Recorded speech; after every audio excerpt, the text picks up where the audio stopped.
This is They Create Worlds, episode 239. Nintendo, we were struggling. If anybody wants to find me, I'll be in the last place you would look. In a place where people used to be, a land that's called reality. You'll find me there. Welcome to They Create Worlds. I'm Jeffrey, and I'm joined by my co-host, Alex. Hello. Okay, kids, we got the chips, we got the dip, we got the soda, we have a big flat-screen TV, and everyone has their wrist straps, right? Because it's time for us to play the Wii. That's right. This episode, as we continue our attempts to throw a little bit more modern content in there from time to time, modern meaning just getting us into the 21st century, not up to the present day, we are going to take a look this episode at the legendary Nintendo console, the Nintendo Wii, which is almost 20 years old, Jeffrey. I'm not sure that's possible. We're older than we think. It's about as old now as the NES was when the Wii came out. Which is terrifying for a certain generation of people, i.e. us. Indeed, but it's a legendary console, a landmark console. It was a return to form for Nintendo that brought them back to a position of relevance in console gaming that, after a brief dip with its success of the Wii U, they continue to enjoy to this day, as evidenced by the recent very successful launch of the Nintendo Switch 2 at the time of this recording. Because it was such a successful console and such an important console in Nintendo's history, there's actually been a lot written about the development of the Wii. There was a whole book written about it in Japan, which was translated into English. Of course, the famous Iwata Asks series covered it.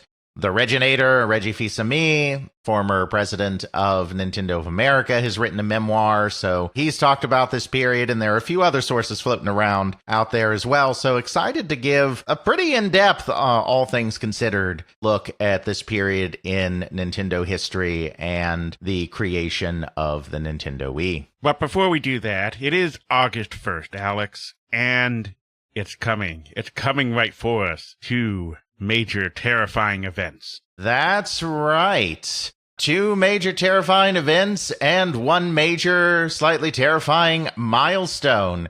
First of all, as Jeffrey said at the top of the episode, this is episode 239. If you take 2 episodes a month times 12 months times 10 years, that's 240 episodes, Jeffrey. We are almost to 10 full years of episodes twice a month, every month. No breaks, no vacations, only one slight bit of silliness. How exactly did we do that again? I'm not sure. I might have blocked some of the trauma out. You had trauma. I'm the one that was trying to do 2,000 footnotes at the time. Trauma. Don't talk to me about trauma. Your trauma is footnotes. Mine is so many hours of editing.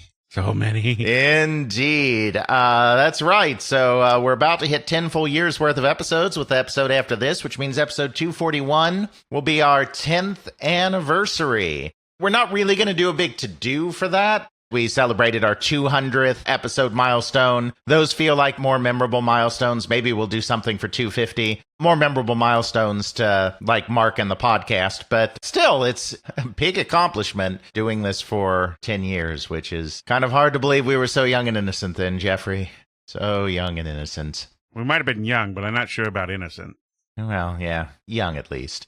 So yeah, that's a big milestone. Nothing too huge planned for it, but just throwing that out there. In terms of those big things coming up, we are close to our annual appearance at the Dragon Con, my continuing quest to con people into coming to my convention of choice. May not do it every year for the rest of eternity, but I'll probably be at Dragon Con every year for the rest of eternity, so might as well force other people to come with me. We will be talking about the arrival of the NES in the United States of America, in North America, in the fall and winter of 1985, something we did a very special Christmas episode on years ago in the podcast. but seems appropriate because, as I said, the Wii is roughly 20 years old, which means the arrival of the NES is 40 years ago this fall, this October. So, yeah, if the Wii thing didn't make you feel old enough, Jeffrey, our system of choice as children will have been in the United States for 40 years come this year. So if you want to see two grown men cry about their age, come to DragonCon, where we will talk about the 40th anniversary of the Nintendo and its release and why that was important.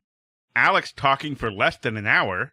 That's right. It can be done. This will be our third appearance at DragonCon. For those of you that haven't watched those live streams on our YouTube channel, and if you haven't, why haven't you? Because they're Patreon exclusives? Oh, that's right. It's because you have to subscribe to our Patreon, which is a thing we have. If you have not watched those live streams, we did this. I did this twice, and we did not run out of time. We did my entire presentation. The second time, I decided to cut a little bit of the presentation, and then somebody asked a question that was directly relevant to the material that I cut in the 5 minutes we allotted for questions, so I ended up doing the last part of it anyway. I can speak on a topic for 50 minutes or less. Don't believe me? Come see us at DragonCon, or subscribe to our Patreon and watch our recordings of these events. In all their horribly edited horror. Indeed. No, Jeff did a great job. It wasn't just the raw video. He put the slides in there, too, like a professional. But speaking of live streams, a little bit of Freudian slip from me there, I think, because, Jeffrey, one of those is coming up, too. Yes, tentatively in October, we will be doing a live stream. That is where I sit in front of a computer, Alex sits in front of a computer, I have a green screen, Alex might use his green screen, and we can all have a fun party talking about something. I don't even remember what it's supposed to be yet. Well, Jeffrey, I'm here for you because I know, since I'm the one that came up with the topic, it is the history of Commodore. From its very early days as a Canadian corporation, Commodore Business Machines Canada, through all the trials and tribulations that led to the formation of Commodore International in the Bahamas, the golden age of its home computers with the VIC-20 and the Commodore 64, its meteoric kind of rise and fall on the Commodore Amiga, particularly in the United Kingdom, up to its eventual bankruptcy in 1994. Big, meaty topic, lots written about it. So something that we can certainly expand into 3 episodes. Or 4. As our live streams traditionally are. Our live streams have always been 3 episodes. That 4-parter was the first time we did a 3-episode extravaganza, but it was before we started live streaming them. We've been pretty good about keeping our live streams to a nice tight 9 hours. So yes, we get to round out the rest of your year with all your They Create Worlds needs. That is, again, we have our 10-year anniversary coming up here September 1st, which coincides with DragonCon, and learn about the Nintendo in 1985. Last year, a loyal listener brought us a Diet Coke. I'm not saying you have to. I would never say that, but I'm just saying that did happen. It did happen. Thank you, loyal listener. I salute you. You know, what I really need to do is just demonstrate my ability to devour and destroy Diet Coke live in front of an audience. Yeah, so I think we've talked about this before. It's a tangent, but who cares? I can't remember if I've said this before on this show, but we probably have because we talk about Jeffrey and Diet Coke. But, you know, we've done 10 years of these things. So, you know, I had an onion tied to my belt, which was the style at the time. You know, we just tell meandering stories that go nowhere at this point. After 10 years of this, we're old men now, which means that all we do on this show is tell long, meandering stories that go nowhere. We were at a restaurant, and I had an onion tied to my belt, which was the style at the time. Bonus points if you get that reference. But anyway, back in the day, definitely the way things would go at restaurants is when we would go out, as Jeffrey would say, I would like a Diet Coke. And then the server would bring a Diet Coke. Within about 10.7 seconds, that Diet Coke would be gone. Server would come back, notice Diet Coke was empty, and this being America, would provide a free refill. This might go on a couple more times, depending on the server, until they were finally just like, I will bring a pitcher. This time, no bonus points because I'm going to just say what the reference is straight out, but it definitely reminds me of the classic Simpsons episode where the sea captain has a restaurant with all-you-can-eat shrimp. It is not enough shrimp to sate Homer in the famous courtroom scene during the testimony when Homer's discussing what he ate after going to the all-you-can-eat shrimp place. Does this sound like a man who has had all he can eat? Does this sound like a man that has had all the Diet Coke he can drink? Quite possibly not. Anywho, I suppose that's not really our topic. So yes, those 3 big milestones, 10th anniversary, Dragon Con, and then hopefully in October, we'll have more details by our August 15th episode, I'm sure. Big, fancy Commodore live stream. So we covered a lot of things with Nintendo before. We've done their entire history from cards to playsets to toys to handheld to consoles. So we're skipping over the N64 because apparently it's not noteworthy enough. We're going directly to the Wii, which at the time was Nintendo's highest selling console, only to be supplanted by the Switch. How do we want to approach this one? Is Nintendo sort of like down because, okay, our N64 failed, but our handhelds are doing well because we have all these iterations of Game Boy, so on and so forth? They're going, we need to get a better console out here, get some of these motion controls in that really captivate people in a way that make them want to play and buy Nintendo consoles again. Yeah, absolutely. So we do actually have to go back a little bit and even talk about some of those precursor consoles, because it can be hard to remember now with all the success that they've had before and after this period. But Nintendo was at a real low point at the time the Wii came out, and it was also undergoing a period of massive transition to an entirely new leadership team. The N64, while it had some initially okay sales, ended up being absolutely clobbered by the PlayStation. Then the GameCube, a console so insignificant you didn't even mention it as you were talking about the progression of Nintendo consoles. And to be clear, I love my GameCube. We're not here for sentimentality. We're just here for the figures, the numbers. The GameCube was a complete disaster from a sales perspective. Didn't hurt the company financially because Nintendo, unlike its competitors, has always been very savvy about not selling their consoles at a huge loss. So there was still a lot of profit to be had, but they lost a lot of cultural relevance. They were really no longer the company people thought of when they thought of console video games. Sony had captured the mass market. The PlayStation was the first console to sell over 100 million units. Then the PlayStation 2 ended up becoming the best-selling console of all time, surpassing even the PlayStation. There's still an outside shot that the Nintendo Switch will end up surpassing the PlayStation 2. Obviously, the Switch 2 is out now, but the Switch 2 is new, expensive, supply-constrained, and some people will probably continue buying Switches for a while longer. So the Switch still has, maybe not even an outside chance, still has a half-decent chance of becoming the all-time bestseller. But until that happens, the PlayStation 2 is the absolute best-selling console of all time. Took the mass market.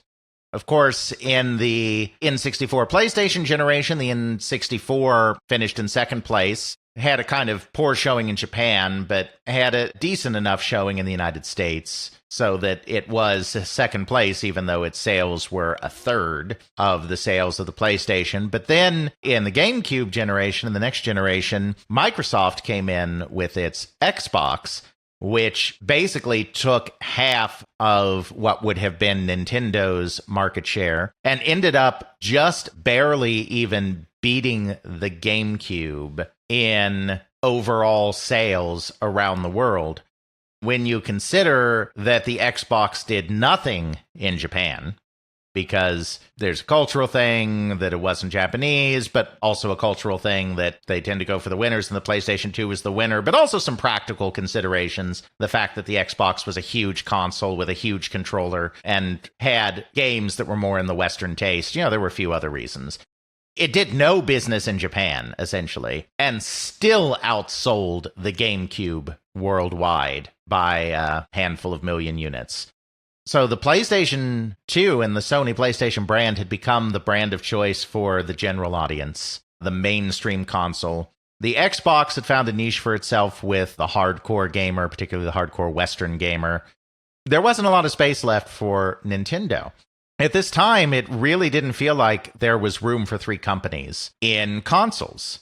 There had been 3 consoles in the original PlayStation era, but the Saturn really did terribly for Sega and basically destroyed the company's ability to produce consoles, be in the hardware business anymore. They gave it one more go, of course, with the Dreamcast, but they were so financially hurt by the Saturn era that they couldn't sell through enough Dreamcast consoles and got stomped by everyone else. There had been 3 in the N64 generation, but the Saturn didn't do well at all. There had technically been 4 in the PlayStation 2 era, but the Dreamcast faded away very quickly, and the Xbox was a latecomer, so there wasn't as much overlap there. It really didn't look like the market could support 3 consoles. It really didn't look like there was a place for Nintendo. To make matters worse, Nintendo in this period was sustained and retained its video game relevance entirely because of its Game Boy line. Game Boy, Game Boy Color, Game Boy Advance, which those 3 platforms kind of covered this entire period of the N64 GameCube era. That relevance was largely sustained by the Pokemon franchise. The Game Boy had been losing relevance, as we talked about in our handheld extravaganza live stream, had been losing relevance until Pokemon came along to revive its fortunes. While there were other franchises that saw success on the Game Boy Color or the Game Boy Advance, it was really that Pokemon series that was propelling them. Even as their console business was suffering really greatly, they were able to maintain relevance in the video game industry through a wildly successful handheld business. At this period of time, too, that was also in jeopardy because it was time for another handheld transition for Nintendo from the Game Boy Advance to whatever was going to come next. Sony, after having completely come to dominate the console business, decided to come for the handheld business as well with their PlayStation Portable. At the time, considering Sony's prowess in consoles, Sony's technological edge, Sony's market share edge, there was a real thought that can Nintendo even sustain that handheld golden goose? Because they hadn't had any real competition in a long time. They hadn't had any real competition since the Game Gear and the Lynx.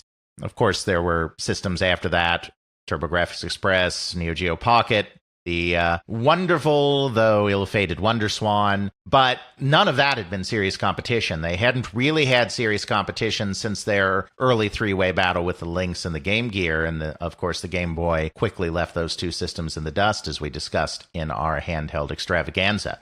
This was looking really bad for Nintendo. Like, really bad. There was no guarantee that the handhelds would continue to be successful, and there seemed to be every guarantee that Nintendo was no longer relevant in the console business.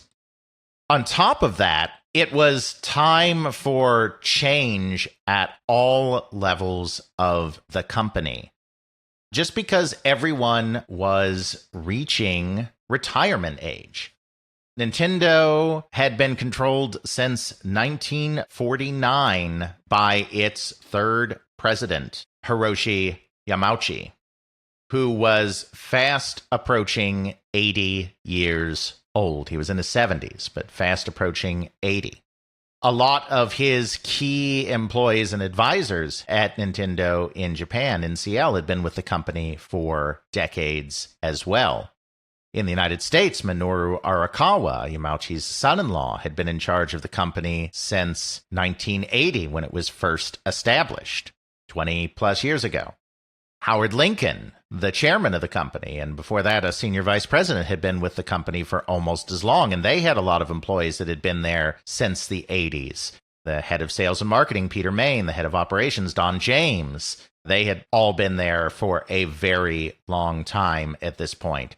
There had been a stability at both NCL and NOA that could not continue forever. There was a real question of what happens now. Yamauchi can't possibly continue to be in charge of the company much longer. So there's also a power struggle going on here within the company in the midst of all this turmoil as well. There's a lot to talk about here. We will get to the Wii. This is about the Wii, but we can't talk about the Wii without first talking about all of the crazy that went on in the GameCube era. If you want a refresher on the history of Nintendo, how did we get to close to this point? We do have a 4-parter about the entire history of Nintendo. We have multiple things about the release, the console wars, so on and so forth. I will make sure to put all of those in the show notes if you have trouble hunting those down. But there's a lot of history there to come up to how did we get to this point. What we've covered more or less gets us to about the Super Nintendo, end of the Super Nintendo era, a little bit into the N64 era. And then we're just doing a little skip here to get to the Wii. Absolutely. So we're not going to cover the full history and development of the N64 or the GameCube, but there are a couple of things that we have to highlight here that are going to be important to this whole story. First of all, the N64 was a console that for the very first time was driven largely by partnership with American companies spearheaded by Nintendo of America. The core technology of the N64 came from Silicon Graphics, American company known for its high-end graphical workstations that had gained fame for rendering the graphics in such movies as The Abyss, Terminator 2, and Jurassic Park. Nintendo of America took a lot of the lead in that relationship and also a lot of lead in cultivating relationships with third-party publishers. They made this kind of last gasp to regain some kind of control of third parties by saying, we have this incredibly hot technology. If you want to get on this platform at the beginning, you need to create an exclusive game for us. Like, they weren't demanding full exclusivity of the type that was common during the NES era, where it's like, make all of your games for us, or we might be unhappy with you. But they were saying if you wanted advanced access to the hardware, that you had to commit to an exclusive game for us to get it. A lot of that, to my understanding, was cultivated by the folks at Nintendo of America, Arakawa and Lincoln.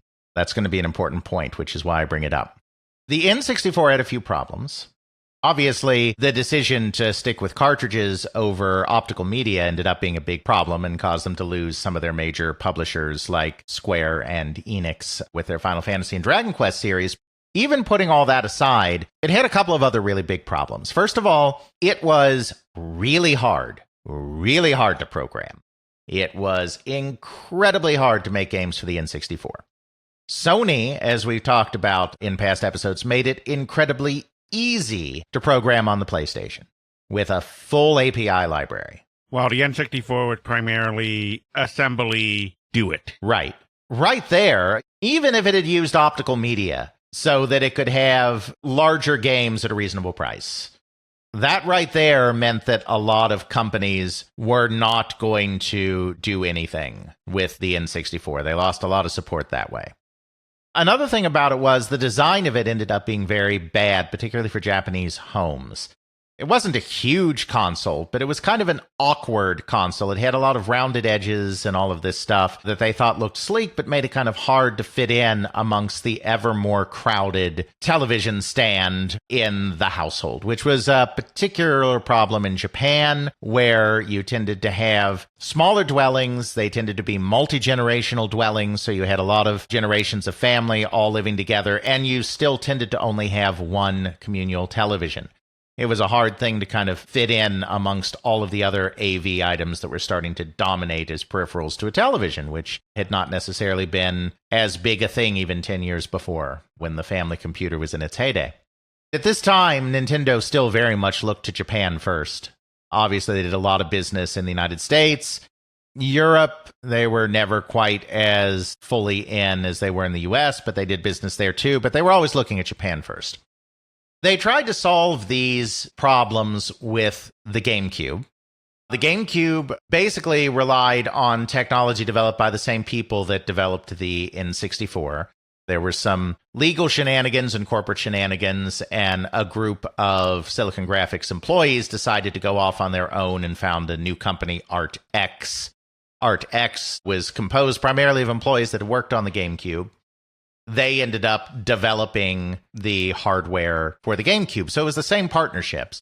They were striving for something that was still kind of pushing the performance far beyond what the N64 had been capable of.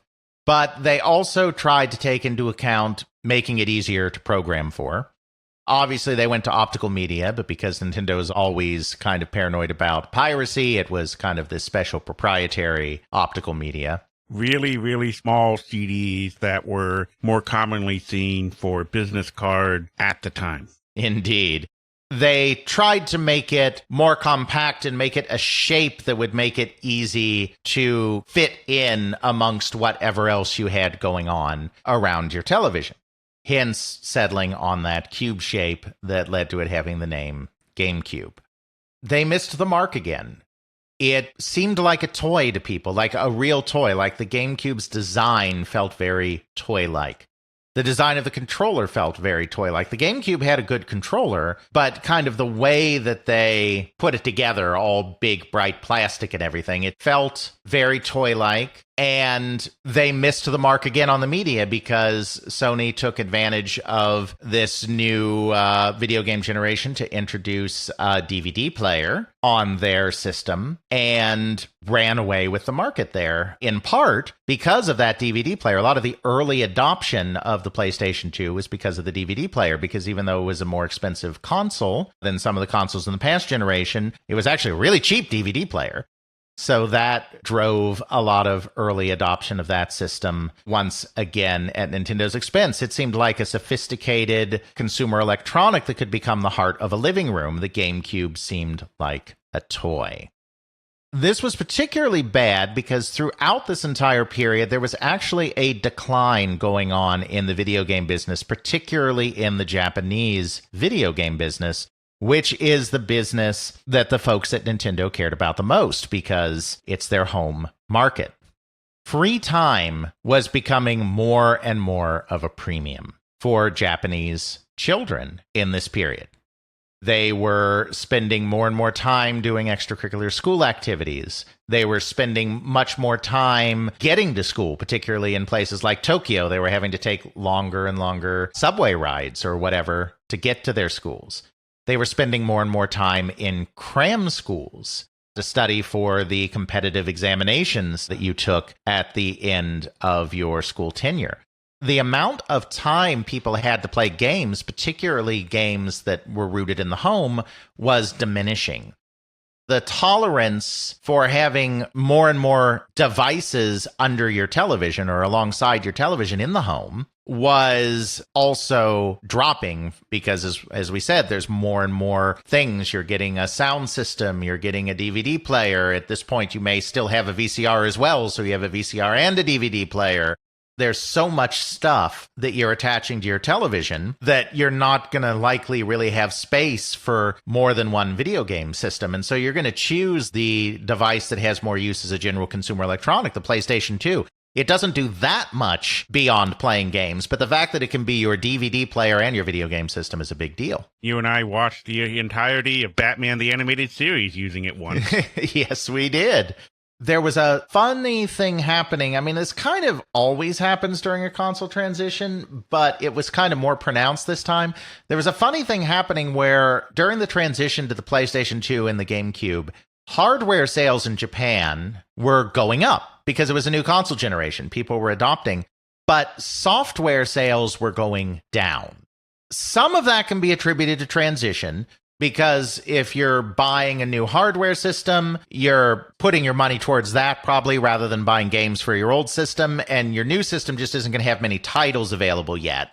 I mean, that accounts for some of it, just natural console transition, but it didn't account for all of it, especially in Nintendo's mind.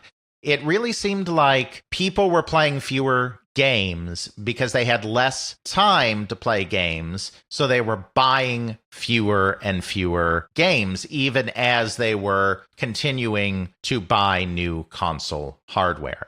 And of course, the new console hardware they were choosing to buy was not the GameCube, which sold much worse than the N64 in all markets. They were buying the PlayStation 2. In the United States, in the tail end, there was starting to be an uptick in interest in the Xbox amongst the hardcore gamer. This is the situation Nintendo found itself in the console market in this time period, and Hiroshi Yamauchi knew that he was getting older, knew that he had less vigor, was less vital than he had been just through the natural effects of aging, not due to any particular condition. He knew a couple of things. First, he believed, and this really does go back to Yamauchi, because he made statements at the time, he believed that this current situation was unsustainable. We have a couple of quotes from him from speeches he gave at trade shows, and I just want to highlight that real fast from the book Nintendo Magic. As far back as 1999, Yamauchi was starting to raise warnings about what he saw as an unsustainable drive towards bigger, better, more in the video game industry. At a press conference in September of that year, he said, "The game software industry is reaching a turning point. If we continue to pursue this kind of large-scale software development, costs will pile up, and it will no longer be a viable business." Then the next year, September 2000, he said something very similar. "Large-scale games are no good. If we keep it up, game makers the world over are going to collapse. These industrial-strength games are played out. The true nature of the video game business is developing new kinds of fun and constantly working to achieve perfection." There are interesting parallels, really, to today, where AAA game development seems to be at the exact same kind of crossroads at the time of this recording that Yamauchi was identifying that the video game industry was in the 1999-2000 period. You had so many studios making, at the time, because multiplayer had not really infiltrated consoles, you had these massive single-player games, throwing tons of money into them, huge teams into them for the time. The money and team sizes today dwarf 2000, but at the time, they were much larger than they had been just a few years before. They were throwing so much money and so many people at these big, elaborate, complex single-player experiences with incredible graphics and this and that, taking advantage of the most advanced hardware, and it was creating a system that he saw as unsustainable. The numbers that Nintendo was seeing in software kind of bore this out as well, because they were seeing a software market in decline, and not just their market. They were seeing a general software market in decline. Now, obviously, when he's making these comments, 99-2000, the N64, it's already very clear, is going to be a failure. The GameCube's not out yet. But they're saying this from the position of a weaker party, and you could maybe try to ascribe some sour grapes to that all of these big games also happen to be going to the PlayStation and not to the N64. So he may have a little bit of bias in recounting this issue, since he's basically saying all those games on the PlayStation are unsustainable. But, I mean, I think he's onto something as well. This is right in the period of time when he's having to figure out where he wants the company to go next, because he knows he's not going to be there for much longer. So at the same time that he's starting to issue this clarion call to move away from being the biggest, the bestest, the most powerful, the most expensive, the most expansive, and return to a sense of fun, worrying less about graphics and sound and hardware specs, and focusing more on surprising and delighting people and executing that surprise and delight with perfection, he's also thinking about what Nintendo is going to look like next. So he does a couple of things. First of all, he begins stepping back from the day-to-day operations of Nintendo so that he can start to effect a transition. He brings in a new executive vice president in 2000 by the name of Atsushi Asada. Asada is not very well known in the Nintendo story in the West, and he doesn't stay at Nintendo very long because he was always meant to be a transitional figure. But he is a fascinating individual. Asada is an engineer with a PhD. He spent decades working at Sharp Corporation, where he was known as Dr. Calculator because he had his PhD, and because he led the team at Sharp in the late 1960s that developed their first solid-state calculators. We don't have to go into the whole history of the calculator industry again. We've done that before, but just as a brief reminder, people may recall that the move to solid-state calculators at the beginning of the 70s led to a massive consumer electronics boom in pocket calculators, followed by an almost equally rapid bust. But there was a period of time where the human race was so astoundingly primitive that they really thought digital calculators were a neat idea. I prefer these things. Yes, Jeffrey prefers digital watches, being slightly less astoundingly primitive.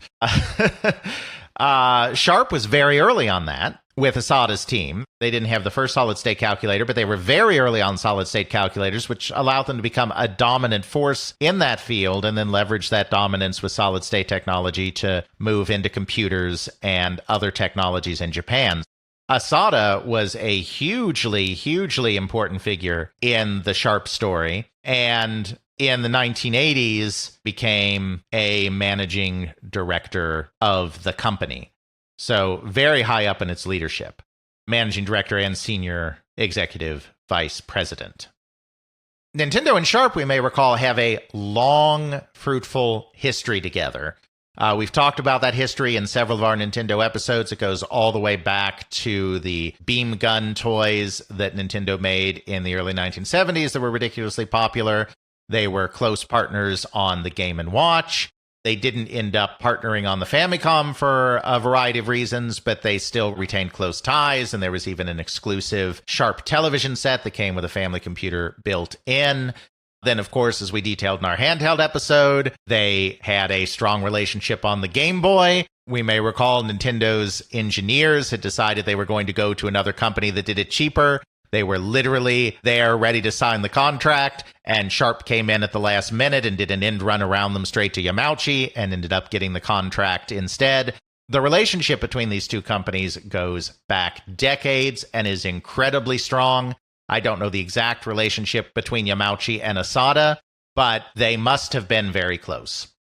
I don't know the details of Asada leaving Sharp, which he did in 1999, but my guess, and this is a guess, I want to say right now there will be several points of speculation in this episode because there are some things that have just not been fully articulated by anyone who knows what's going on the inside, but they've made enough cryptic remarks over the years that we can piece together some likely things that happened.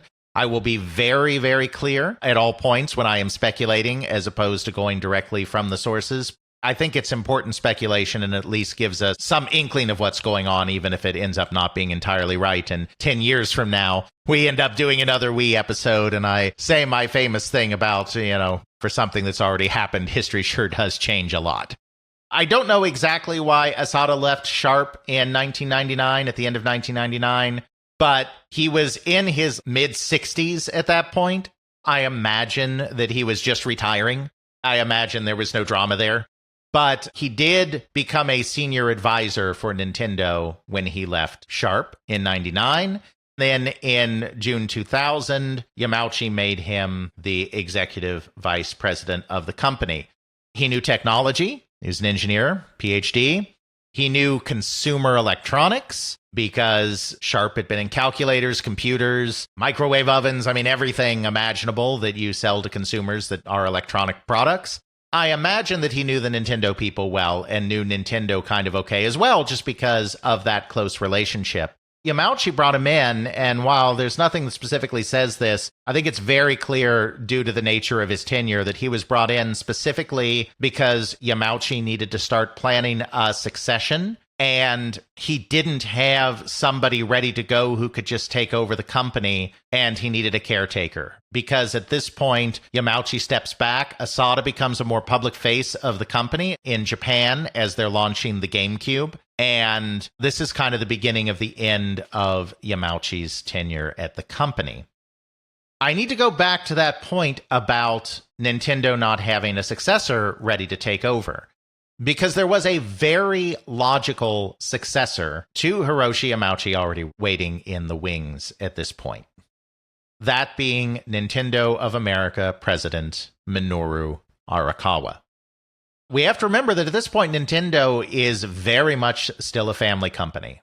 Is it a publicly traded corporation? Yes, it's been a publicly traded company since the 60s. But in Japan, just because a company is publicly traded doesn't mean that it might not also be a big family company as well. Institutional investors don't, to my understanding, not that I'm an expert on Japanese business, but institutional investors do not have the same level of influence over Japan's old line companies as they do in the United States. In the United States, a group of institutional investors might get together, and if enough of them are like, this is not the way we want this company is going, they can often institute change at the board level and force executives out. Now, that's not true at every company. Obviously, in the West, there are companies that are incredibly family dominated as well. Rupert Murdoch's News Corp is the first example that immediately springs to mind. But in Japan, it was far simpler for even a publicly traded company to remain family dominated over multiple generations. Nintendo Company Limited and its predecessor companies, going all the way back to 1889, had always been under the control of the Yamauchi family, members of the family, either through blood or through marriage. Not all of those Yamauchis were Yamauchis when they took over the company. Some of them had different last names because members of the Yamauchi family had only had daughters. We talk about all of this in our early Nintendo coverage. They adopted the Yamauchi name and were adopted into the family when they took over the business. The company had only had 3 presidents in its entire long history, and they were all Yamauchis. Minoru Arakawa was the son-in-law of Hiroshi Yamauchi, having married his daughter, Yoko. Yamauchi had a son. His son was still relatively young and unseasoned, definitely not in any kind of position to take over a company. So if he was going to keep it in the family, it was going to have to be his son-in-law, Minoru Arakawa. He was the logical choice to be the next president of Nintendo. He had been with the company as head of Nintendo America since 1980, so he knew the company inside and out. He was a Yamauchi by marriage. Whether he would have taken the Yamauchi surname, taking over a company in 2000, as opposed to way in the early 20th century when the others did that, who knows? But that's really not the important thing. The important thing is that he was a Yamauchi by marriage. He had been appointed to the board of directors of Nintendo Company in Japan all the way back in 1990. Which would seem to be a logical indication that there was thought that at some point he would be succeeding his father-in-law, because he's being brought into the affairs of the parent company as well, not just as a board member, but as a managing director. This is something that's particular to Japanese rather than American practice. I don't know exactly what it means to be a managing director as opposed to a regular director, but it does mean that you have more executive power and executive control than just regular board directors. So he was brought into the inner circle of Nintendo Company Limited in 1990, which, of course, as we may recall, is at the height of Nintendo's complete and utter total dominance of the North American video game industry. So seems like a very fitting reward for all the work that he had done over the last few years. But the relationship between Arakawa and Yamauchi had always been a rather fraught relationship. The book Game Over by David Sheff goes into a lot of this, but there were a lot of periods of time where Yamauchi did not have faith in his son-in-law, did not think his son-in-law was tough enough, savvy enough to be a corporate leader. He was not a corporate leader by training. He was an engineer. He became a businessman because his father-in-law needed someone in the American branch. Arakawa had studied in the United States. He had worked in Canada. He spoke very good English, and he was a family member. So he was the absolute logical choice to run that subsidiary. But he was not a businessman by trade, and Yamauchi always kind of doubted him a little bit. Game Over goes into a lot of that. It may be that by 1990 or 91, when the NES had been so popular, that he was starting to revise that opinion. Certainly his appointment to the board of directors in 1990 would indicate that. Then the console war with Sega happened, and in 1993 in particular did not go well. Again, we've talked about this in other episodes. This is nothing new. But that did not go well because Nintendo had these policies that were set in place. Nintendo of America, specifically, that's important, had these policies in place to make sure that their content was family-friendly. They would not allow excessive blood, gore, graphic violence, etc. into their products. Then Mortal Kombat came along, and because it was released essentially uncut on the Genesis, they used the kind of plausible, deniable fiction that it wasn't part of the base game. You had to use a debugger code to unlock it that was not included in the instructions of the game. Then, of course, they made sure that every single video game magazine far and wide had that debugger code so that the kids could put it in. But it allowed them to maintain some kind of vague legal fiction that it wasn't shipping with the excessive stuff. Because it shipped with all of that stuff in it, Mortal Kombat on the Genesis, despite being in all other ways inferior, or in most other ways inferior to the Super Nintendo version, destroyed the Super Nintendo version. Sega finally took the market share lead in the United States that year. Yamauchi was not happy. We talked about this in other episodes, but he publicly called out Arakawa. He did an interview with Business Week or Forbes. I can't remember which off the top of my head, but one of those business journals. He called out Arakawa in that interview on the record, saying that Arakawa allowed the Super Nintendo to be treated like a toy. The performance there was unacceptable. Then he promoted Howard Lincoln to chairman of the company, which technically put him over Arakawa. Functionally, they were good friends, they ran the company together, but it was sending a message that he was not happy with Arakawa. So that was kind of, not the first, because he'd always had the skepticism, but in this close-in period of history, that was kind of the first chink in the armor. And this is speculation, but then there was another problem, which was the entire handling of the N64 and the GameCube and the partnerships that Nintendo of America made with American companies, Silicon Graphics and ArtX, on those systems. There is an indication that Yamauchi grew very fed up with the direction of Nintendo's video game development in this period. This is speculation. I want to be very clear on that. Yamauchi gave very few interviews. He's dead now. So it can be hard to know exactly what he was thinking. Arakawa is still alive, but he does not give interviews. He's given one or two very small, brief interviews. He does not talk about his time at Nintendo. There are probably some other people that know what was going on here. Howard Lincoln almost certainly knows what was going on here. Some others may as well. But out of respect for Arakawa, and I understand this, who was a friend and mentor to everyone at NOA, who treated everyone at NOA like family, out of respect for him, the other people that may be in the know about this in the United States do not talk about it. People in the know in Japan are not going to talk about it because that's just the way it is there. You don't tend to air dirty corporate laundry in public in Japan. I don't know that we'll ever have the full story here. So there is a lot of speculation here, and there has to be. We do know a few things. First of all, we know that he was unhappy with Arakawa over the whole Mortal Kombat thing. He said so publicly in an interview. He promoted somebody over top of him. While Howard Lincoln, when I talked to him, would not go into specifics, which I respect, he did say to me that his promotion to the chairmanship had everything to do with some of that stuff going on around Mortal Kombat and this and that, even though he did not want to get into details with me. We know that situation was a thing. When it comes to the second part, it's a little bit of speculation. But first of all, we do have those quotes that I just gave you from his press conferences in 99 and 2000, where he talked about how he was upset with the way video game development in the industry was going generally. We also, in this book, Nintendo Magic, the interesting thing about this book is he did interview Hiroshi Yamauchi, the author did, Osamu Inoue, one of the very few interviews he gave after leaving Nintendo. He didn't want to talk much about Nintendo after he left Nintendo because, as he put it in this book, he had retired. There was a new generation of people leading it, and he didn't want to get in their way by making public pronouncements in interviews that might be taken as commands or guidance from him, because in Japan, with reverence of elders and seniors and experience, even though he was no longer in charge of the company, if he were to speak publicly about the company, that would be seen by many people at the company who still knew him, were still loyal to him, who had been there when he was there, that he was giving directives. So he talked very little. But he did talk to Inoue a little bit.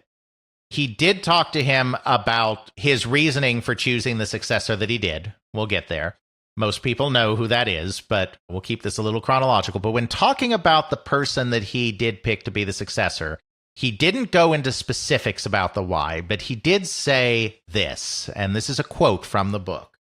His answer was, "If you want to know how Nintendo picks people, it's about having a, quote, software orientation, unquote. When you talk to people, you can tell whether they're hardware types or if they have affinity with software. I myself am more of a software-oriented executive, so I think I can probably tell that sort of thing." It's a bit of a cryptic statement, but what does he mean by that? This is what I think he means by that, and it is a little bit of interpretation. Yamauchi was never a video game person. Never an engineer. He was the scion of a family that had been in the card manufacturing business, and then he had moved the company into new directions, as we've talked about in past episodes, like toys and ultimately video games. He didn't care about the technology. What he cared about was fun experiences that he thought would delight people, which also is something that he kind of said in those 99 quotes, those 99 and 2000 quotes that we shared. Even though he was not a game player himself other than the game of Go, he devoted basically his entire life to the business of Nintendo. His only real recreational activity was the game of Go, which he was very good at. He was a high-ranked Don. I forget what rank, but a high-ranked Don. He was very good at it. Even though he didn't engage in recreational pursuits himself, he had an uncanny instinct for what people would like. Everyone that's worked at Nintendo that's given interviews has said this. There was very little market research done at Nintendo. There were very few people that Yamauchi entrusted to make the important final decisions. Power was centrally located in Yamauchi. Only a small number of people had access to him, and he was the final decision maker on what Nintendo would make and what Nintendo wouldn't make. Obviously, not everything Nintendo ever did was a rousing success. They had failures too, but everything that they did do was something that was greenlit by Yamauchi, and more often than not, often enough that they were a highly successful company, his instincts were correct on what the public wanted. He didn't care about the hardware. If you looked at some of their biggest successes that they'd ever had, their early toys, like the Ultra Hand, were not particularly complicated toys. They just delighted in a new way. They did something that people had not seen before that they thought was kind of fun.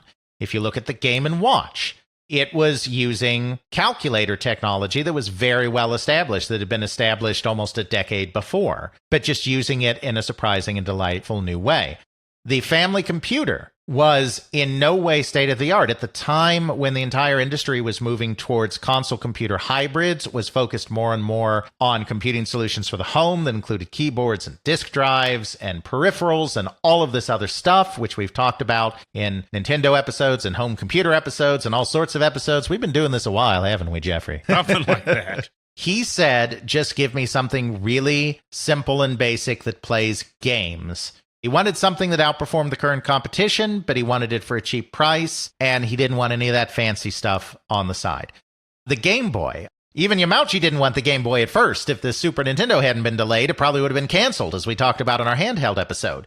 Even then, the Game Boy was not the most advanced thing on the market, but it had Tetris. It had things that were just fun. That was the Yamauchi touch.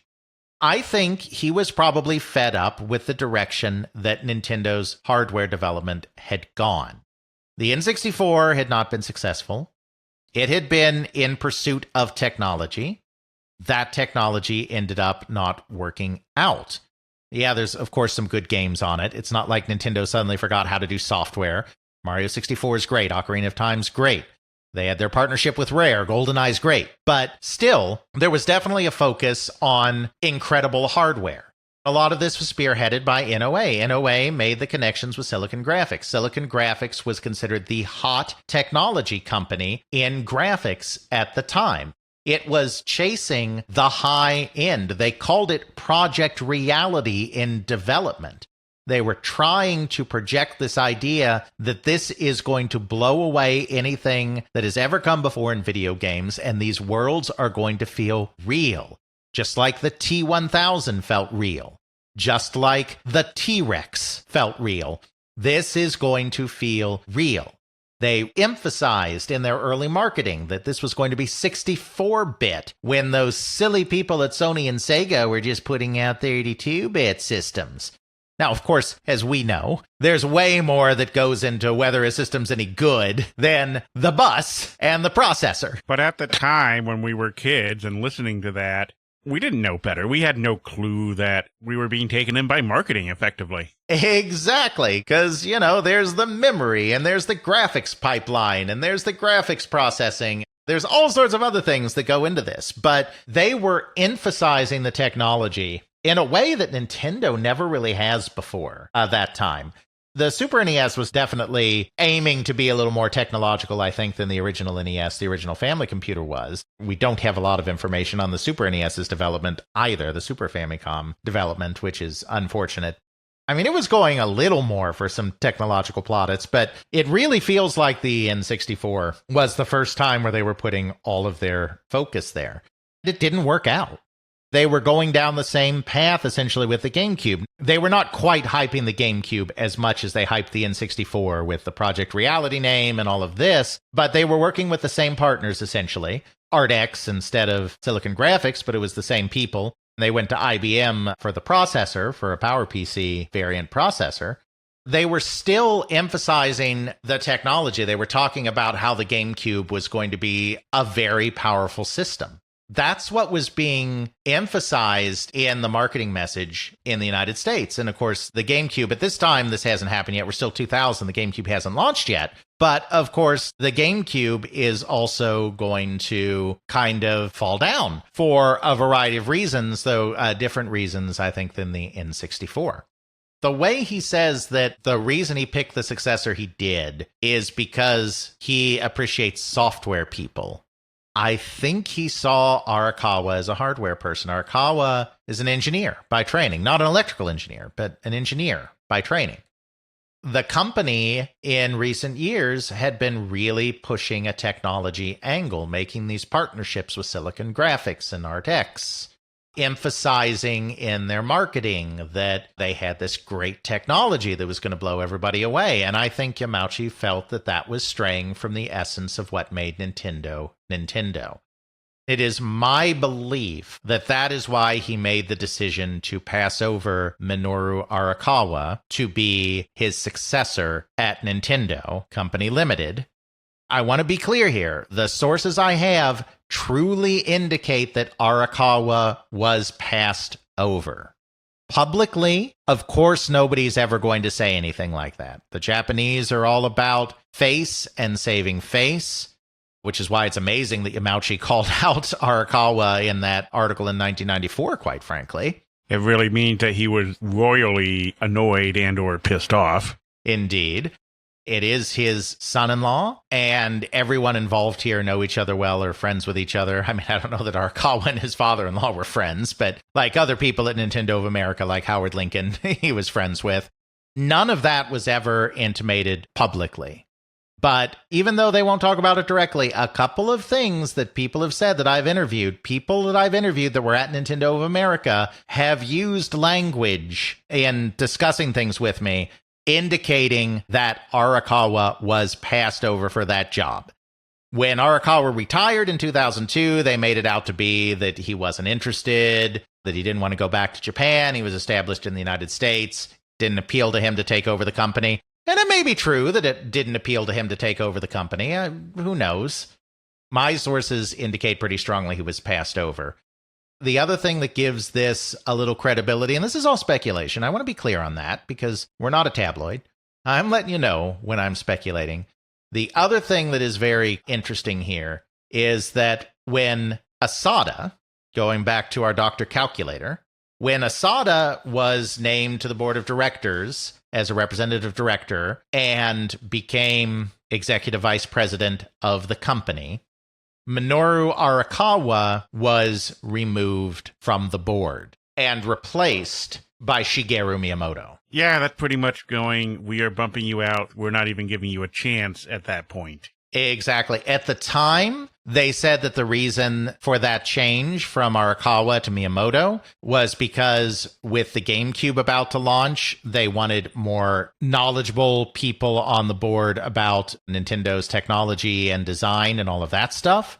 The thing is, it's not like there was a hard number of people that you had to have on the board. They could have left Arakawa on the board and just added Miyamoto. But what's going on here is they are setting up the succession. Arakawa is not going to be part of the succession plan.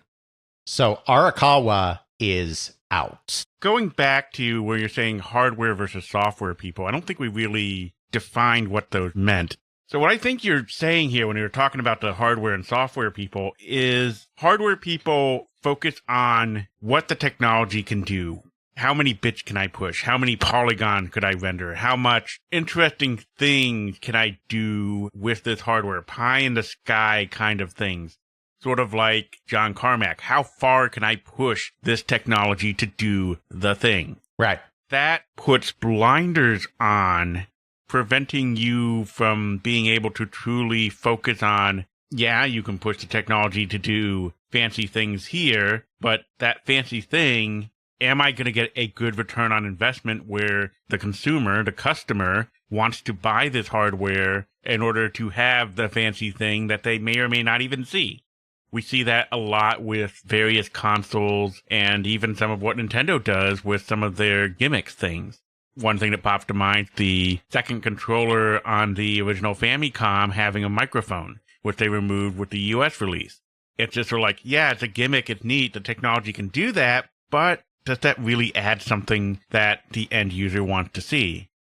With software people, what they're going for with that is, I'm trying to program, set up, design a system, a framework that is relatable to the customer, that the customer is going to find is fun, that someone's going to want to play over and over again, draw them in. It doesn't have to be the flashiest thing in the world. It doesn't have to be the most crazy thing in the world, but it has to be well polished. It has to be well designed and engaging so that the person engaging with my product goes, oh yeah, Nintendo, there's that thing, a source of fun. Yeah, the Ultra Hand comes out and grabs something and knocks it over in the process. It's kind of neat that I'm over here and I go over there and reach the thing and knock over my water bottle or whatever. It creates a novelty, a throwback to almost like your childhood of just wonder and exploration that is lacking a lot of things. And we see that with modern games in a way where AAA keeps going, how can I make this more realistic? How can I make this more immersive with all these different systems and all this other stuff? Then eventually they go, why isn't anyone buying my game? Well, yeah, you can have more ambient occlusion so that the grades of shadows look pretty for, I don't know, a photo shoot. Where's the game in there? Meanwhile, you have a lot of the indie scene and they go, single developer creates an 8-bit game and it's a smash hit because the gameplay is entertaining even though the graphics are 8-bit. Absolutely. I really think that that is at the crux of what Yamauchi is saying. I don't know for sure that it's because of the N64 that Yamauchi decided that Arakawa was not a software person. I mean, maybe he never believed Arakawa was a software person. I'm definitely speculating here and there. But I do think that he did not feel that Arakawa had those instincts for understanding how to delight and amuse people, and therefore was not a suitable successor. He sets up this transitional structure. Atsushi Asada joins the board as a representative director and becomes the executive vice president under Yamauchi. Though, like I said, Asada starts during the launch of the GameCube. He becomes way more of the public face of the company in Japan, when in the past, Yamauchi had been the public face of the company in Japan. He's here as a caretaker. He's in his 60s. He's not going to be around forever. But he understands technology, he understands consumer electronics, and he has lots of management experience. So he's a great person to come in for just a second here to get things in order. Then they elevate a bunch of their key people to the board of directors. They elevate their head of manufacturing, Nobu Nagai. They elevate Miyamoto, as I said, who is, the main head of software, is the general manager of EAD. They elevate Genyo Takeda to the board, who is the head of integrated research and development. They're the main hardware guys. It was his team that was responsible for designing the N64. It's his team that's responsible for designing the GameCube that's about to come out. So they elevate their main manufacturing guy and their main hardware and software guys, Nagai, Takeda, and Miyamoto. They also bring in a new executive who also joins the board in addition to being put in charge of the corporate planning division of the company. This is, of course, Satoru Iwata. We do need to take a second here to talk about Satoru Iwata. He is one of the absolute key figures in the turnaround of Nintendo. Of course, not to spoil the end of the story, but it's not much of a spoiler anyway. This is the man that Yamauchi has alighted on to be his successor. But he's young and he's unseasoned and he's not quite ready yet. Hence, this whole thing of Asada as executive vice president and Iwata joining the company in charge of corporate planning. Iwata is a tech guy. He is a developer. More than that, he is a fanatic game player. As he famously would say a few years later in his keynote address at the Game Developer Conference after he was already head of Nintendo, "On my business card, I am a corporate president. In my mind, I am a game developer. But in my heart, I am a gamer." What this means is that he has a deep, abiding love for games. He has developed games for a long time, so when he is thinking about the business of Nintendo, he is thinking like a game developer, not a marketer, not an executive. Because of these things, because of his feel for what Yamauchi calls software, it also says on his business card that he is corporate president because he was handpicked for that role. Iwata was born in 1959. His father was a prefectural official, meaning that he had some exposure to the idea of leadership and management. He fell in love with science and technology. He discovered microcomputers at the very beginning of the microcomputer revolution. His first computer was a Commodore PET. He joined together with several like-minded students as he was majoring in computer science at the Tokyo Institute of Technology to make games for Commodore via Commodore Japan. This group of friends would end up joining together to form HAL Laboratory. HAL Laboratory started by making straight rip-offs of arcade games. They moved from that to becoming a sub-developer for some other Japanese companies. This led eventually to a relationship with Nintendo. As we've said in other Nintendo episodes, Nintendo did not have its own internal programmers at this time. They had game designers. They did not have programmers. So as they were moving to create the NES, they needed a lot of outside programmers to help them make games for that system. HAL Laboratory is one of the companies they tapped for that. So they ended up having a very close relationship with Nintendo, with Iwata himself working on several games, including an unreleased Joust port, as well as the original NES golf game and Balloon Fight. And then he worked on other games after that as well.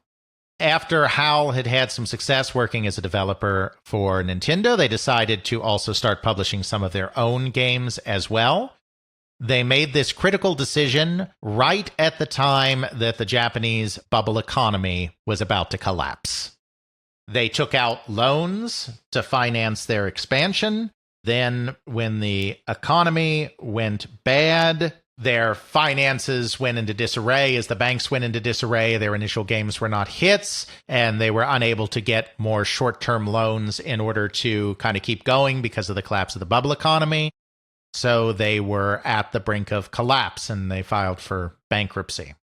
They were close partners with Nintendo, and they had released some games for Nintendo that had been some nice successes for them. Yamauchi was interested in bailing them out. But he had a condition, according to several sources, to that bailout, which is that Iwata would be made the president of HAL Laboratory. I don't know exactly what Yamauchi saw even at this early date in Iwata. Iwata was their head of software production, so I'm sure he had meetings with Yamauchi because Yamauchi was always like approving software and whatnot, so I'm sure that he demoed many of their games for Yamauchi. I mean, they had a relationship of some kind.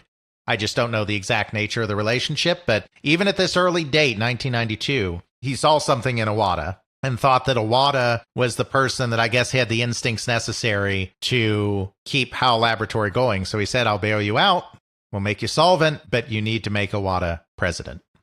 So in 1992, he became the president of HAL Laboratory.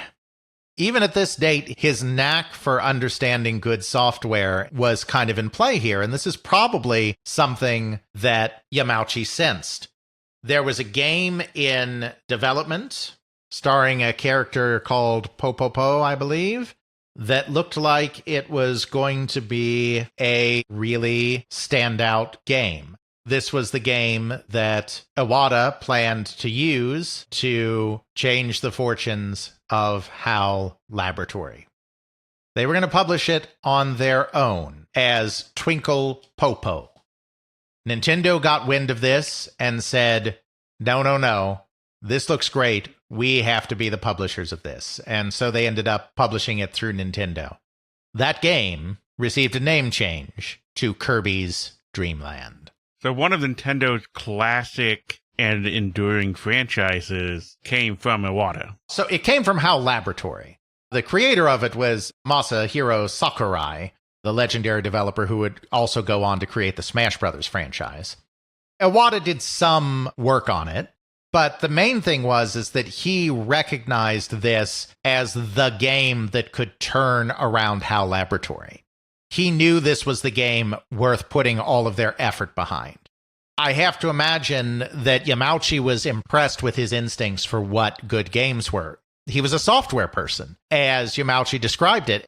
My guess is that of all of the people that were around Yamauchi of a slightly younger generation, because most of his inner circle were older people that he had brought into the company back in the 60s and 70s, because he's been the president of this thing since 1949.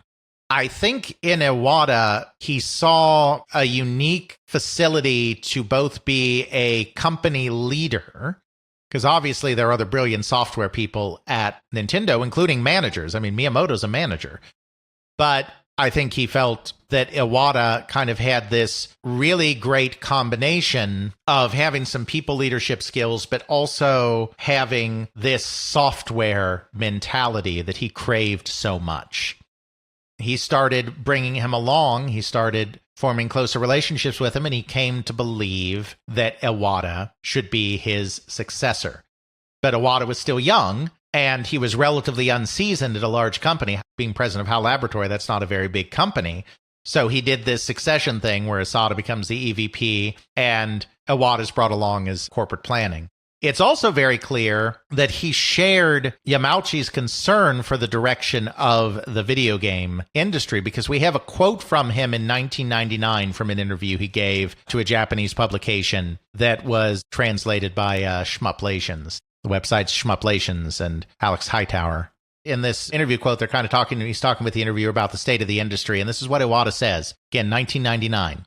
I think it's amazing that the biggest hit the game industry has ever had, Pokemon, was a Game Boy game. I think there's so much to learn from that. Cutting-edge graphics and impressive CGI are tools, but they aren't the only tools we have. Of course, there are some players who really want to see the latest and greatest in graphics and technology, and there isn't anything wrong with that. But I definitely think there are other avenues of approach. I don't want every game developer to do the same thing. It will be a richer, more diverse, more enjoyable industry if we're all moving along different vectors. Don't you think? Very interesting quote from 1999, considering the vector that Nintendo is about to take a few years later with the Wii. I think Yamauchi sees a kindred spirit here, so he just wants to bring him along a little bit. So that's what they do. They have this arrangement. The arrangement doesn't last terribly too long before Yamauchi officially announces his retirement. Everybody kind of knew it was coming for over a year before. I mean, he had a succession plan in place, but it was officially announced at the beginning of 2002. At that time, Asada moved into the new role of chairman. Again, we're continuing a transition process here. Asada is still a representative director and is still the chairman of the company, so he's still got some oversight and some say in the direction. But this is the point where Iwata is elevated to president. Then they announced that they basically have a team of 6 people, a committee of 6 people that will be making the majority of the decisions for the company. Asada and Iwata are 2 of those. Then they elevate 4 of their managing directors to senior managing directors. Yoshihiro Mori, who's in charge of administration, essentially. Shinji Hatano, who is the head of marketing. And then Genyo Takeda and Shigeru Miyamoto, essentially the heads of hardware and software development. It's a little more nuanced than that, but essentially the heads of hardware and software development. At the same time, Arakawa retires. He's replaced as head of Nintendo of America by Tatsumi Kimishima. Very pointedly, Kimishima is added to the board of directors. Arakawa was stripped from his position of the board of directors back in the last transition, and now that there's a new president of NOA, because Arakawa's retiring, that new president, Kimishima, becomes a member of the board of directors. I only say that because this is another sign that Arakawa being removed was him being removed from the line of succession, because as soon as he was gone, suddenly the head of Nintendo of America was on the board again. So that's the situation that lasts for the next 3 years until 2005, when Asada steps down, fully retires, and Iwata takes full control as president with nobody else over him. Asada is still around as an advisor, but the buck fully and finally stops with Iwata at that point. So there we go. This episode was kind of a lot of context building, a lot of corporate shenanigans, a lot of maneuvering as the New World Order at Nintendo is being devised. This is all necessary background information to understand where Nintendo product development was going in the early 2000s. In our next episode, we will actually turn our attention very briefly, and I do mean briefly, to the development of the Nintendo DS, and then put our full attention on the development and the launch of the Nintendo Wii. You say during this time period that Nintendo was in a really bad state with the N64 and the GameCube. I'm recalling back to some of the early days of Nintendo during the trade embargo of the 70s, and they were trying to do that big launch with the light gun games, and that brought them very close to being bankrupt. Yeah, for sure. How bad truly was it for the N64 and the GameCube? How close to that bankruptcy did we get? Not anywhere close. The difference between then and this period of time is that Nintendo was flush with cash. They sold the GameCube at a profit right out of the gate. One of the things that really destroyed Sega with the Saturn is that they had to continually sell it at a loss, and it was a loss that got deeper as they were drawn into a price war with Sony. Nintendo sold its hardware at a profit, a small profit at the start, and then a growing profit over time as improving technology and economies of scale and everything else bring down manufacturing costs. They still had the handheld juggernaut, like the Game Boy Color, the Game Boy Advance, were all doing really well. So Nintendo was flush with cash. They were not in any danger of going bankrupt or going out of business. When Microsoft got into the console business, they originally looked at getting in to that business quick and easy and fast because Microsoft had a lot of money. So they started kicking the tires on various video game companies that were existing, and they actually met with Nintendo to see if they could perhaps acquire Nintendo. They were basically laughed out of the room. The company was never in danger of death. It wasn't as bad financially as the situation you referred to with the oil shock in the early 70s. But they were in danger of losing cultural relevance, and they were in danger of being driven out of the console business forever. the console business was really a key part of Nintendo's identity. It's not that they had to specifically be in consoles, because obviously they'd been in a lot of things. They'd been in playing cards, they'd been in toys, they'd been in the arcades, they'd been a lot of places. Nintendo prided itself on creating complete experiences.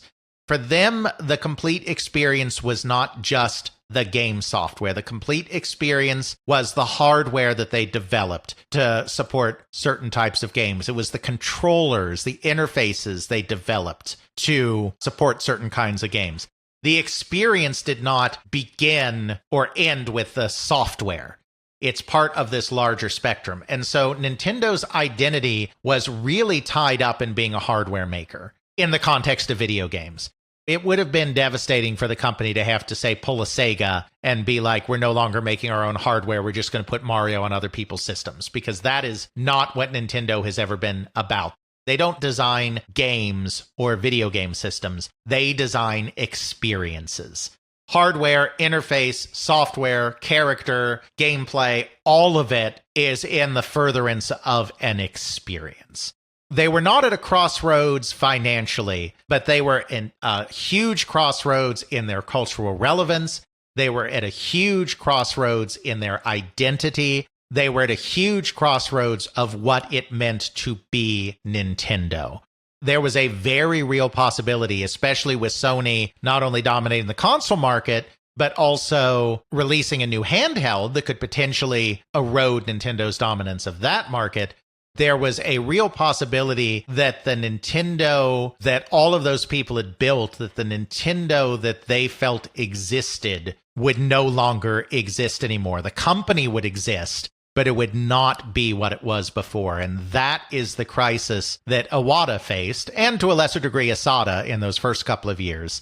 That is the crisis that they faced when they were taking the helm of the company from the older generation. And that's the crisis that they knew they would have to address with Nintendo's next handheld system and next console system after the Game Boy Advance and the GameCube. Sort of like their transition from cards into toys and then the transition from that into video games. They didn't want to do that kind of transition that they have done in the past and some other companies have done, say Konami, where they just jumped all over the place and actually embraced that change. So they really wanted to focus on the video games and not lose that identity. I mean, they were going to stay in video games. Mm-hmm. Mario was Mario, Zelda was Zelda, Pokemon was Pokemon. Those franchises weren't going anywhere. It wasn't about the games. They were curators of experiences. And if they lost the ability to define the hardware upon which their games were built, they were losing control of the total experience. And that was not something that was considered acceptable. That went to the core of what the executive team and developers of Nintendo saw as Nintendo's identity.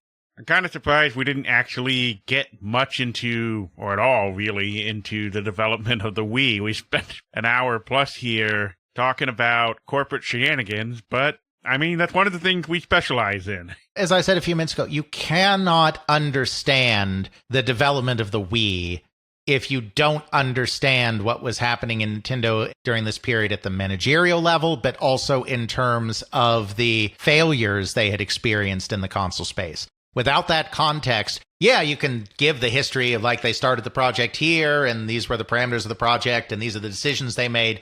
You can do that, and you'll still have an episode. But this background is really needed to understand why the Wii happened at that time in the way it did. In addition to, loving some corporate shenanigans, I admit it, that's what we are about at They Create Worlds. We don't just want to tell the surface stories. We want to tell the stories behind the stories. And that is the context that is needed to understand why Nintendo was at a crossroads with Wii development and why they took Wii development in the direction they did. It always floors me just how crazy the corporate shenanigans can be and how it informs what goes on further down the line. And we've seen this time and time again with so many companies, so many franchises, where nothing lives in a vacuum. It's all influenced by either the cultural zeitgeist, political and social economic pressures, whatever's going on in the corporate space. You would think that, oh yeah, Nintendo's just sort of beating to its own drum, figuring out its own thing. Oh yes, and then it made the Wii. Really, you have this power struggle going on, and it's just insane how they push people out without pushing people out thing in Japan, and it's weird from an outsider perspective to see that. Indeed. Next time, we will delve into the leadership of Iwata as he comes forth with the Wii, does all the marketing campaign, does all the design. We figure out why we need 2 candles in order to make those things work. Next time on They Create World, the quest to 240. Check out our show notes at podcast.theycreateworlds.com, where you have links to some of the things that we discussed in this and other episodes. You can check out Alex's video game history blog at videogamehistorian.wordpress.com. Alex's book, They Create Worlds, the story of the people and companies that shaped the video game industry, Volume 1, can now be ordered through CRC Press and at major online retailers. Feel free to email us at feedback@theycreateworlds.com. Please consider supporting us on Patreon at patreon.com/theycreateworld. If you do sign up, please do so through the website and not through the iOS app. This saves you from the 30% Apple markup. We understand that you may not be able to financially support us, but you can still support us by leaving a review on Apple Podcasts, Spotify, or the podcasting service that you use. We now have the podcast available on YouTube. Please like and subscribe. Intro music is Airplane Mode by Josh Woodward, found at joshwoodward.com/song/airplane mode, used under a Creative Commons Attribution license. Outro music is Bacterial Love by Roll Music, found at freemusicarchive.org, used under a Creative Commons Attribution license.